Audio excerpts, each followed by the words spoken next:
Your teen checks their phone the second they wake up. Before water, before light, before you. Something needs them already. That something has a number attached, a small flame icon next to a friend's name counting how many days they've stayed connected. You've probably seen it and dismissed it as silly, but for your teen, that number carries weight you haven't measured yet. Today we'll decode the quiet pressure of Snapchat streaks and why your teen feels anxious before the day even begins. Modern teens aren't addicted to phones because they're weak. They're trapped inside systems designed to feel impossible to leave.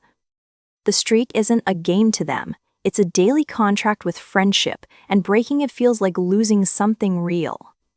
You may have noticed your teen panicking over their phone recently. A dead battery, a lost charger, a grounded weekend.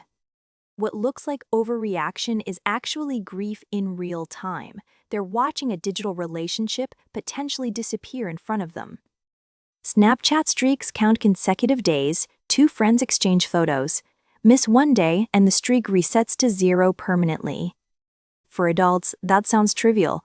For teens, it can feel like proof that a friendship mattered, measured publicly in numbers. Picture this. Your teen is at dinner, picking at food. Their hand drifts toward their pocket every 90 seconds. They're not being rude, they're managing 20, 30, sometimes 50 streaks at once. Each one feels personally urgent. This is the part most parents miss completely. Your teen isn't choosing the phone over you at the table. They're choosing to protect relationships they fear they cannot rebuild if lost. The phone is the only tool they have.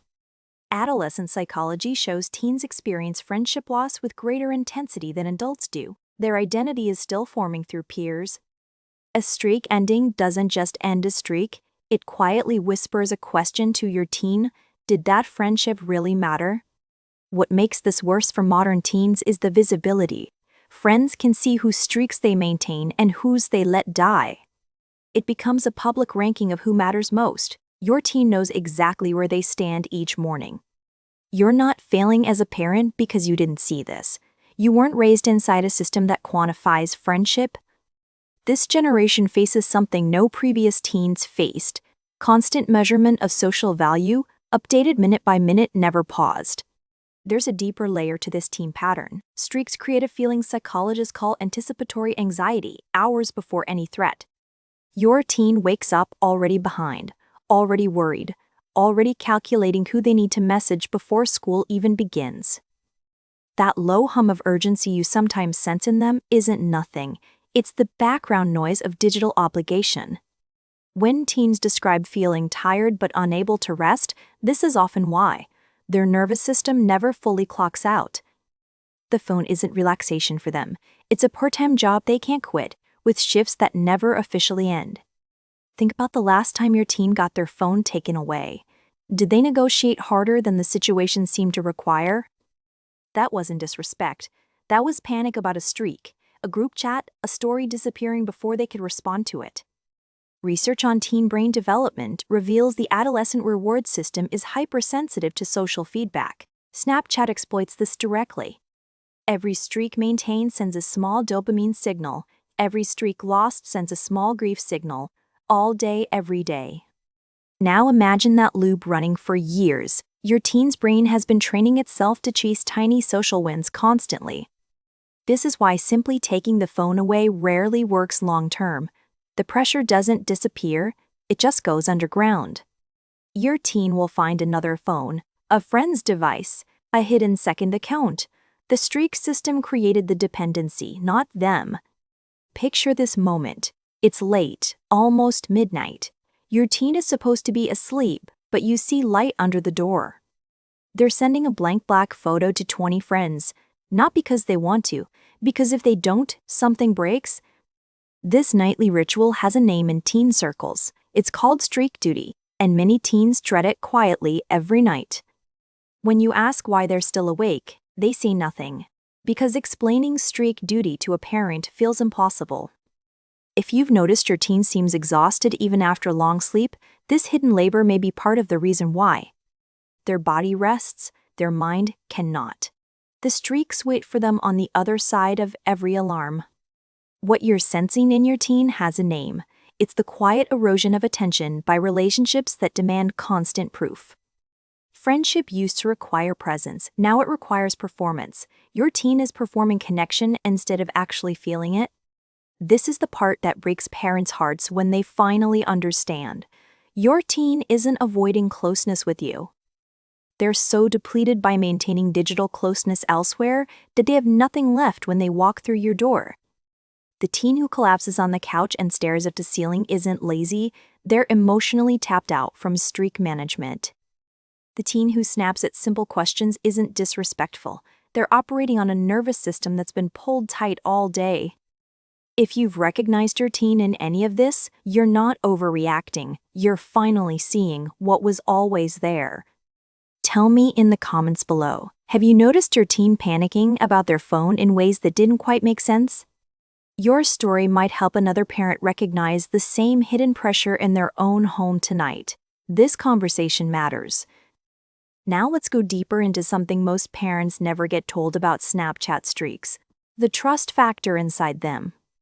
Many teens give their Snapchat passwords to close friends. Why? So someone can keep streaks alive when phones break or vanish. This means your teen's digital identity is shared with peers. Their messages, their stories, their private corners accessible to others.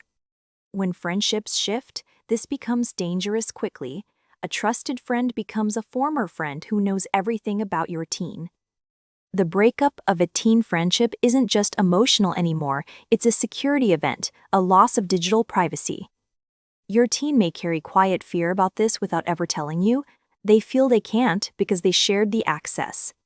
What we now understand about modern teens is that trust has become technical. Friendship comes with logins and shared accounts.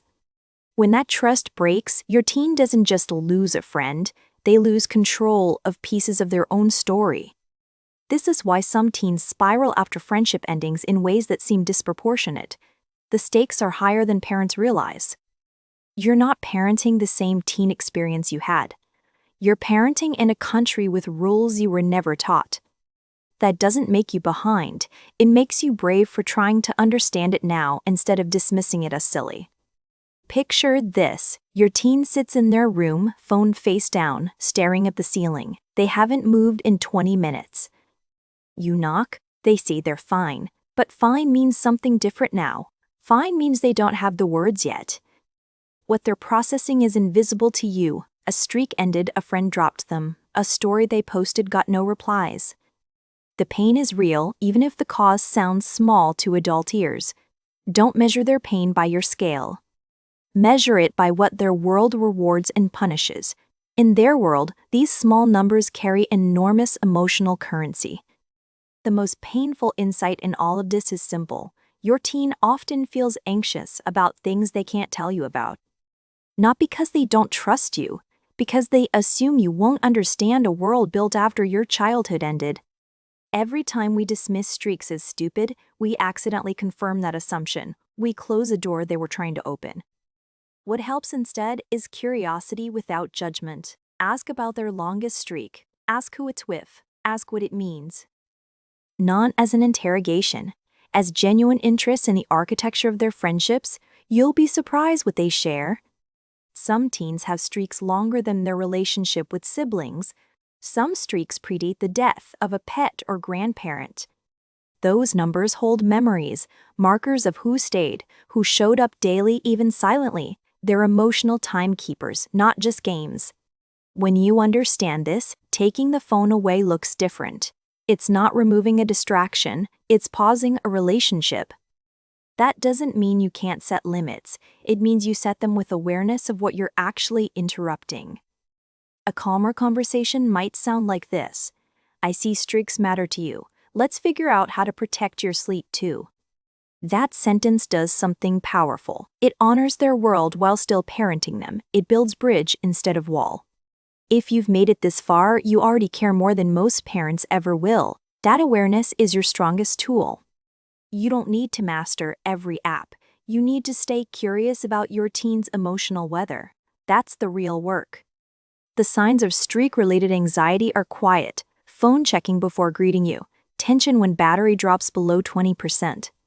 restlessness when reception is poor, distress when grounded from devices, beyond what punishment usually triggers. These are clues, not crimes. When you see them, don't confront, get curious. Ask what would happen if a streak ended today. Listen without fixing. You may hear something like, they'd think I didn't care, or it would mean we're not really friends anymore. Now you have something to work with. A real feeling, named out loud, sitting between you on the kitchen counter. That moment is more valuable than any screen time rule you could write, because rules without understanding rarely change behavior. Understanding without rules rarely changes behavior either. Both together over time, gently, is what actually reaches a withdrawn teen. So tonight, when your teen is on their phone again, pause before reacting. Remember the flame icons, remember the hidden labor. Remember that under the scrolling is a kid trying to hold on to people in the only way their world taught them. Your teen isn't lost to the phone, they're working harder than you realize to stay connected, just in a foreign language. Learning that language won't happen overnight, but asking one question tonight with real curiosity is where every fluent parent began. If this video helped you see your teen differently, share it with another parent who might be missing the same signals. Subscribe to Calm Parent Project for more honest conversations about teen mental health in a digital world that moves faster than us. Drop a comment with the longest streak your teen has mentioned. Let's normalize talking about this pressure instead of dismissing it. And remember this, the number on the screen isn't the problem. The weight your teen carries to maintain it quietly is.